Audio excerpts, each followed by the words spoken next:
Hello, everyone, and welcome to the first ever episode of Third Culture Heart with Amal. This podcast is going to talk about a lot of things. It is hard for me to narrow it down. Even when I was writing the description, I was like, could I just say this podcast is about life? Life as an expat, life as a woman, life as someone who's working in corporate America. I don't know. There are so many things that I would like to cover. But most importantly, I want this podcast to feel like a safe space for everyone, where you guys not only feel seen, but also feel heard and most importantly, understood. I want everyone to feel validated after listening to this podcast instead of feeling isolated, which is a pretty common feeling to feel nowadays. If at any point in time you guys feel like I'm over enunciating my words, it's definitely because of my coworker who has made fun of my pronunciation several times. Well, you see, the word V and W, not the word, the letter. See, this is how you know English is my third language. Anyways, the letter V and W has the same pronunciation in my first language, which is Urdu.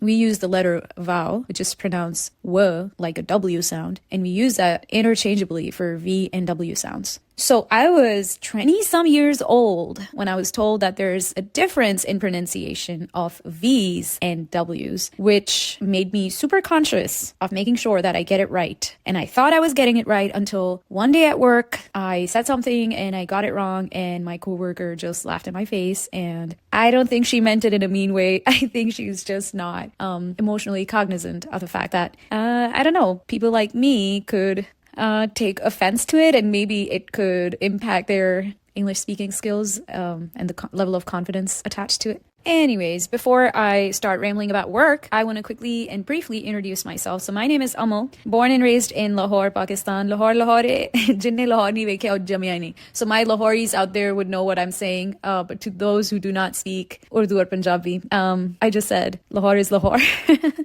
which is like a statement that people that belong to my city often say, I think the meaning behind it is that there's like nothing beats Lahore. And the second one is jinne Lahore nahi vekhe aur jamia nahi, which means if you have not seen Lahore, you're not even born yet. So I don't know how to explain that one. That one is a bit tricky. Anyway, so born and raised in Lahore, moved to States in fall 2019 to pursue my master's. Ended up doing 2 master's degrees. Yes, I was a nerd, still am. Loved being in school. Was a little depressed when I graduated because I was like, oh my gosh, what now? I always derived my entire self-worth, my entire self-worth based on my grades. And now that that's coming to an end, who am I as a person? So that was a difficult chapter for me, and I'll go more in detail about that in the later episodes. But anyway, graduated and then got a job as an IT project manager.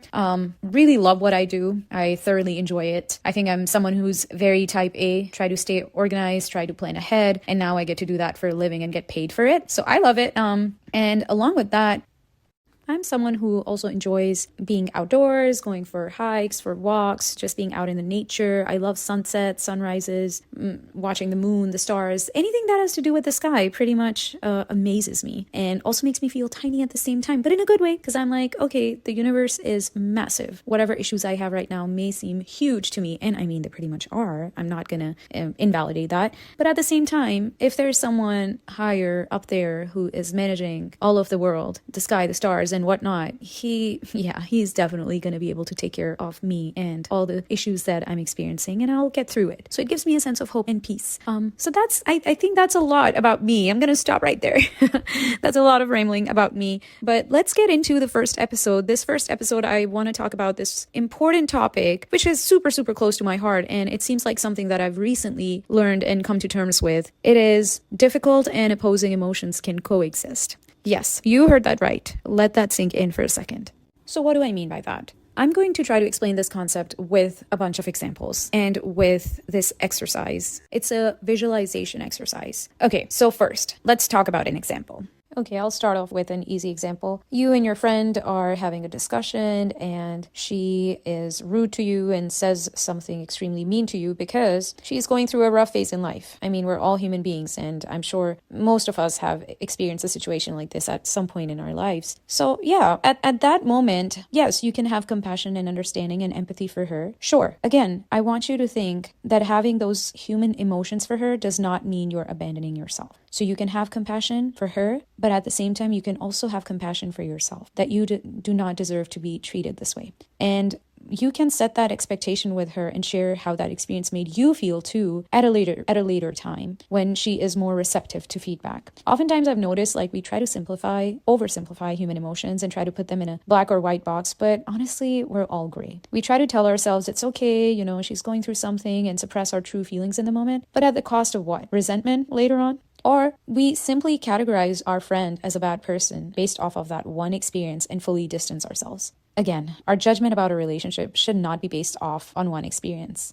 I mean, sure, if you're consistently feeling unseen, not feeling included, not feeling safe, not feeling heard and accepted and validated, sure, then you can decide to step away from this friendship. And it wouldn't be based off of one experience. It would be based off of an amalgamation of similar experiences and patterns that you may have noticed. In that moment, like at that time, you should definitely trust your instinct. However, if this friend has consistently made you feel safe, heard, validated, is always there for you and accepts you, and treats you like this one particular time because she's probably going through something of her own, then it's a different situation. Then you have to analyze it on a holistic level and not based off of one experience. Again, in that moment, if you feel disrespected, if you feel hurt, it is okay for you to feel that way. And at the same time, it is okay for you to have compassion and understanding for this friend who's probably going through something of her own. Both of these emotions can coexist. That is a reality that I've recently come to terms with. And to really let this concept sink in, I'm going to dive into a visualization exercise. So imagine that in your brain, there's a big dining table with plenty of empty chairs on it. And emotions are people. So imagine that. And these people are just walking into your brain, grabbing a chair and sitting down. So there's plenty of chairs, there's plenty of emotions, and they can all sit at the same dining table. They do not have to make space by kicking off the other emotion. We're not playing musical chairs. So these difficult emotions can coexist. And another thing I want you to keep in mind is that these difficult emotions are fleeting. They're not going to be there forever.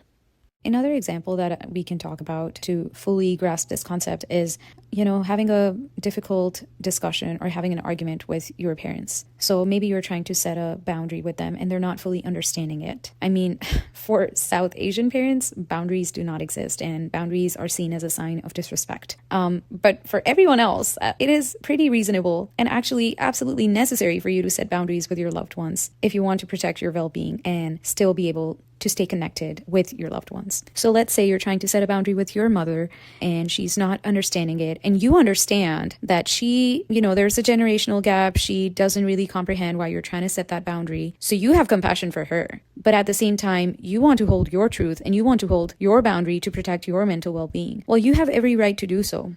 So you can have understanding for her, but you can also have understanding for yourself. And understanding for yourself should not come with a sense of guilt. Having compassion for yourself should not come with a sense of guilt that, this is my mom. She raised me. She did so much for me. She made so many sacrifices. Yes, she did. All of that can coexist with compassion for yourself without guilt. So in situations like that, you can set boundaries with your parents. And yes, you can understand that they may not fully comprehend what you're trying to do, and that's okay. They don't need to understand it. They just need to learn to listen and respect to your boundary, even if they don't fully understand it, because that's what love is. If I'm telling my loved one, like, hey, this is making me uncomfortable, and if I'm sharing the reasoning behind it, even if the reasoning doesn't make sense to them, if they love me and if they value my well-being, they're going to make sure to not bring that topic up again or to not hurt me deliberately through that action again.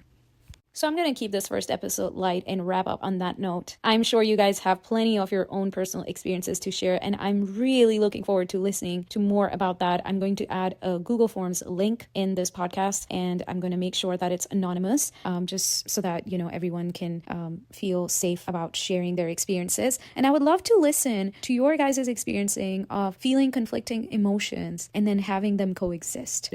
I'm really looking forward to hearing back from you all, and I would love to hear some feedback. Any topics you guys would like me to cover, anything you would like me to change about my current style of this podcast. I am open to feedback. I hope you all have a wonderful rest of your week. Keep shining, keep smiling. Until next time, bye.